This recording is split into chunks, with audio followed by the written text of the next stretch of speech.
கெட்ட பெண்களுக்கு கெட்ட ஆணைத்தான் அல்லாஹ் கொடுப்பான், கெட்ட ஆணுக்கு கெட்ட பெண்ணைத்தான் அல்லாஹ் கொடுப்பான். விதிவிலக்காக வேண்டுமே ஆனால் 1-2 தப்பித்து விடலாம், அது அல்லாஹ் அருள் செய்யக்கூடிய விஷயம். ஆனால் அல்லாஹ் சூரத்து நூரிலே அல்லாஹ் பதிவு செய்கிறான், கற்பொழுக்கமுடைய ஆண்களுக்கு கற்பொழுக்கமுள்ள பெண்ணைத்தான் அல்லாஹ் கொடுப்பான்.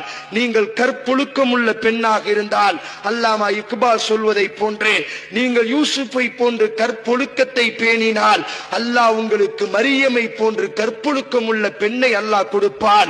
நீங்கள் கற்பொழுக்கத்தை பேணாமல் நீங்கள் விபச்சாரத்தின் பக்கம் அல்லது விபச்சாரத்தினுடைய பாதையின் பக்கம் அல்லது காதலின் பெயரால் பார்வையை சுழல விடுவீர்களேயானால் நீங்கள் எப்படி இருக்கிறீர்களோ அல்லாஹ் பாதுகாக்கட்டும்.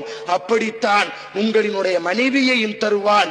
மனைவி என்ற சாதாரண உறவல்ல, உனது குழந்தையினுடைய தாயையும் அல்லாஹ் தர இருக்கிறார்.